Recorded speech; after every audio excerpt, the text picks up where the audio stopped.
Hi everyone, it's Nicole Spohr and welcome back to my channel. Today I have got some go-to backgrounds for you featuring some darling little critters from Reverse Confetti.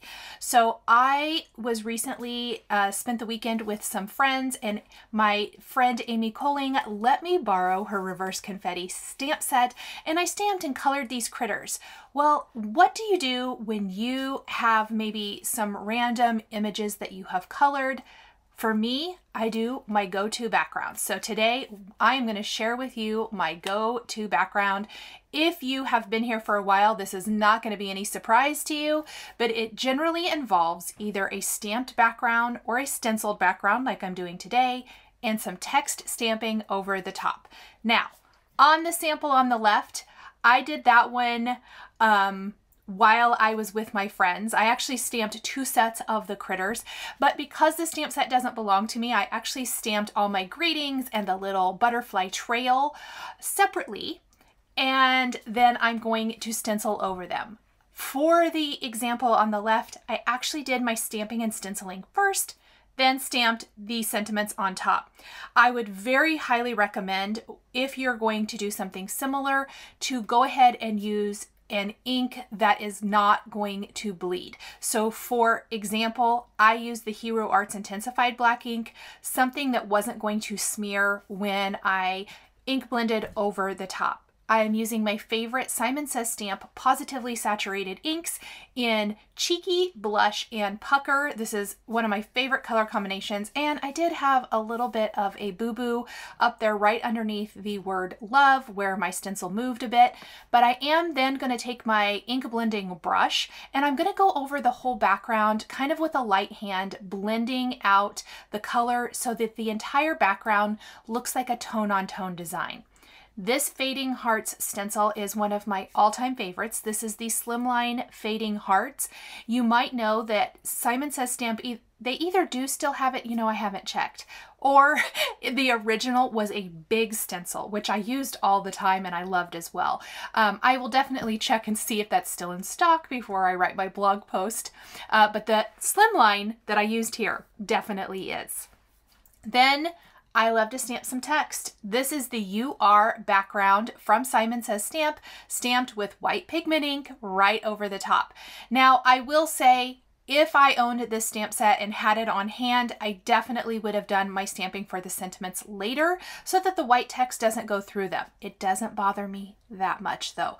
I will tell you, I did take a dry cloth and I buffed it off as best I could off of the sentiments. You could also take a black pen and kind of trace over them if you want to. For most instances, you guys, that's totally not going to be a problem, but I did not have my video camera with me when I was with my friends, and so I did all my video later, but I really wanted to show you this card because I thought it was so cute. Now, with a slimline style card and a 6x6 text background, it's not going to fit the whole thing. So what I like to do is I will stamp the top portion, mask it off. I masked it off with some Post-its, and then I stamp the bottom so it has that all the way through look. Then I am going to color my images with some Copic markers. I have listed those on my blog as well as in the description down below the video here on YouTube, instead of putting them on the screen. I'm trying this out a little bit, mostly because I like to zoom in a little bit closer, or I've been attempting to zoom in closer with my coloring, and the text really just takes up so much room or can be a little hard to see against the craft mat in the background. So we're going to see how that works. Plus, by having it listed below, you can just scroll down, see what colors they are, and hopefully that will give you any information if you're looking for some fun colors. This is a go-to color combination for me. I did use, I believe, Y18 and Y11 for the yellow stripes, but the go-to color combination matches my ink colors. That's R30, 32, and 35. It's a very peachy type red, which I think Cheeky, Blush, and Pucker from Simon Says Stamps Pawsitively Saturated line are peachy red as well. And so I really love that they coordinate together. This has been one of my favorite color combinations for Copic markers for a long time. And how cute are these little bugs? I mean, so adorable, so much fun. This is from the latest release from Reverse Confetti. I have links to all of that down in the description below. Definitely check it out. There are coordinating dies. There is even a coordinating die for the little bumblebee or bug trail. I didn't use it, but there is one, and it die cuts the shape so nicely, so for sure check that out. I am going to do, let's see, we're going to do both bumblebees because I had to. They're so cute. The butterfly and the ladybug, as well as some of the hearts. You guys know me and hearts. If there's going to be heart accents, I am for sure going to use them. And this card really was no extra embellishment required, as we're just going to use those little hearts, which I think really match the feel of the stenciled heart background perfectly. So I'm going to continue to color these. Keep in mind, I knew where my sentiments needed to go because I had already done one background. If you're going to design something similar, or let's say you want to do an A2 size card, I would lay out the critters you're using, and then from there I would kind of lay out your sentiments. If you want to use multiple like I did for my card, they're all from that same stamp set that the bugs come from, and kind of lay them out and see how things go together. And then I stamped them, and then I adhered all of my bugs. So I've kind of got mine spread across 2 pieces of paper. I had multiples just in case I messed anything up. And then I'm going to go ahead and die cut those. Now, again, because this stamp set belonged to a friend and I don't own it and I don't have it here at home, I don't have the coordinating dies. So I did use my brother's scan and cut to die cut all these shapes. And fun little fact or fun little story, we used it all weekend long at my friend's house. In fact, she was so excited. She ordered one right while we were there because she loved it so much, especially for maybe those stamp companies that don't sell coordinating dies. And then another friend also had one that she had ordered like just a day or 2 before. So it was really funny. We all called it like influencer / peer pressure, but really was funny. So there are coordinating dies. I did link to those down below for everyone who loves the coordinating dies and wants to use those. Obviously, that little butterfly trail that has the coordinating die is not going to die cut unless you maybe draw a pencil line around it with the scan and cut.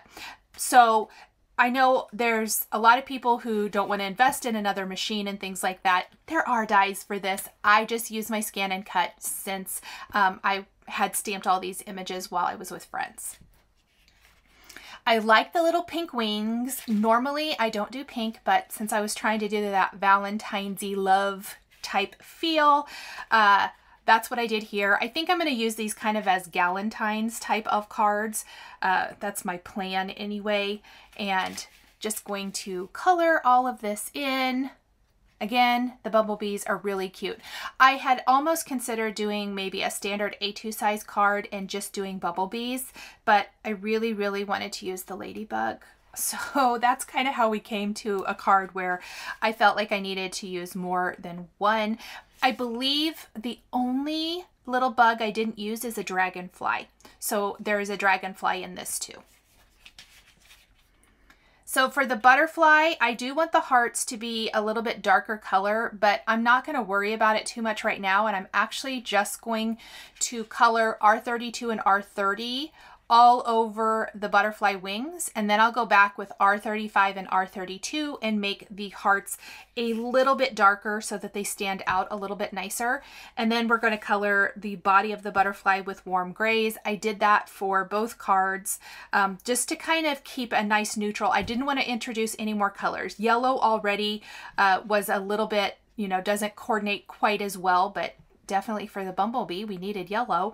And then the hearts are all going to be R35, 32, and 30 as well. So not a ton of markers. I used a lot of repetition in these cards. Oh, and I forgot to mention, when I was done blending and shading and doing all of that good stuff, I would then take my darkest marker. So for the gray of the faces of my bugs, I would take like warm gray 8, and I do a little dot detail to add a little extra texture.